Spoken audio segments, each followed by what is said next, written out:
ថ្ងៃនេះឃ្លានញ៉ាំនំខ្មែរមកមុខទៀតហើយនំនេះដែរគឺខ្ញុំហៅថានំតៃឡៃបងប្អូននៅខាងស្រុកបងប្អូនហៅនំអីដែរឃើញមានបងប្អូនខ្លះគាត់ហៅនំបាញ់បែវអ្នកខ្លះហៅនំតៃឡៃអញ្ចឹងណាបងប្អូនសម្រាប់ខ្ញុំវិញនៅខាងស្រុកខ្ញុំនោះគេហៅថានំតៃឡៃហ្នឹងបងប្អូនហើយចំពោះសាច់នំហ្នឹងគឺផ្អែមល្មមហើយយើងញ៉ាំជាមួយនឹងសាច់ដូងហើយនឹងល្ងលីងបងប្អូនរសជាតិឆ្ងាញ់ហើយឡើងឈ្ងុយតែម្ដងចំពោះការលាយម្សៅធ្វើនំនេះគឺអត់យូរទេបងប្អូនងាយស្រួលធ្វើមែនតើឥឡូវយើងមកមើលពីគ្រឿងផ្សំខ្ញុំមានសណ្ដែកនេះខ្ញុំត្រាំទុកចំនួន2ម៉ោងហើយ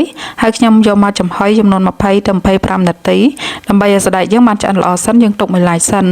ឡូវយើងចាប់ផ្ដើមលីងល្ងខ្ញុំប្រើល្ងខ្មៅហើយនិងល្ងសប្រហែលជា4ស្លាបព្រាបាយហើយយើងដាក់បុកវាឲ្យបាយតិចៗហើយខ្ញុំយកមកលាយជាមួយនឹងស្ករ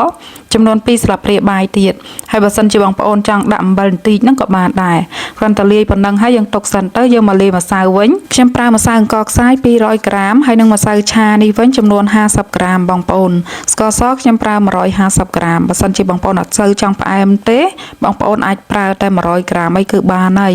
ខ្ញុំដាក់អំបិលបន្តិចផងដែរចំពោះខ្ទិះដូងខ្ញុំប្រើ500មីលីលីត្របងប្អូនចំពោះនំនេះផងដែរបងប្អូនអាចប្រើជាខ្ទិះដូងសុទ្ធក៏បានឬក៏លាយទឹកក៏បានដែរចំពោះខ្ញុំវិញគឺលាយទឹកបន្តិចដែរបងប្អូនខ្ញុំប្រើខ្ទិះដូង500មីលីលីត្រហើយខ្ញុំថែមទឹកនឹង200មីលីលីត្រទៀតសាច់នំប៉ុណ្ណឹងគឺល្មមសម្រាប់ខ្ញុំប៉ុន្តែបើសិនជាបងប្អូនចង់បានសាច់នំរាងទន់ជាងហ្នឹងបងប្អូនអាចថែមទឹកឬក៏ខ្ទិះដូងតិចទៀតបានឥឡូវទឹកពុះហើយខ្ញុំដាក់ចានចំហុយ2-3នាទីសិនបងប្អូនណាចាពេលដែលចំហុយរួចរាល់ហើយយើងយកម្សៅយើងហ្នឹងដាក់ក្នុងកាតូអញ្ចឹងមកដើម្បីងាយស្រួលនៅក្នុងការចាក់នំបងប្អូនឬក៏បងប្អូនអាចដួសជាមួយនឹងវែកក៏បានដែរហើយខ្ញុំចំហុយសាច់នំនោះចំនួន5នាទី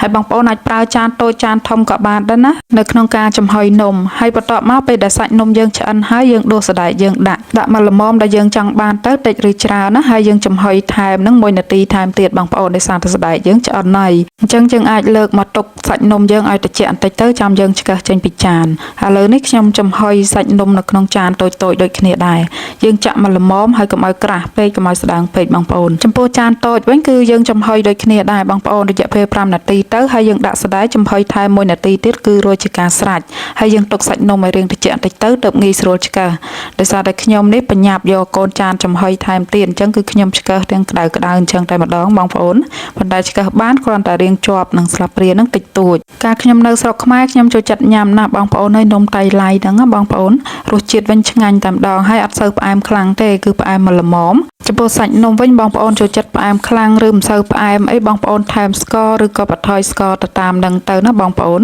គ្រាន់តែថាសាច់នំរបស់ខ្ញុំនេះគឺខ្ញុំពេញចិត្តនឹងសាច់នំបែបហ្នឹងអត់ទន់ពេកគឺអត់រឹងពេកផងដែរឥឡូវនំយើងហើយយើងដាក់នៅក្នុងចានមួយទៅយើងដាក់សាច់ដូងពីលើចឹងមកហើយបន្ទាប់មកយើងដួសល្ងដែលលីស្ករមិញហ្នឹងរោយតិចចឹងមកបងប្អូនញ៉ាំជាមួយគ្នាអញ្ចឹងទៅគឺឆ្ងាញ់ណាស់បងប្អូនហើយខ្ទិះគឺឆ្ងាញ់មែនតើជាពិសេសអត់សូវផ្អែមខ្លាំងនឹងឯងចាឥឡូវសាច់នំរបស់យើងក៏បានរួចរាល់ហើយផងដែរចាចំពោះសាច់នំនេះគឺខ្ញុំចំហុយកូនចានរាងធំបងប្អូនមានកូនចានតូចដាក់កូនចានតូចដូចខ្ញុំធ្វើមុនហ្នឹងទៅ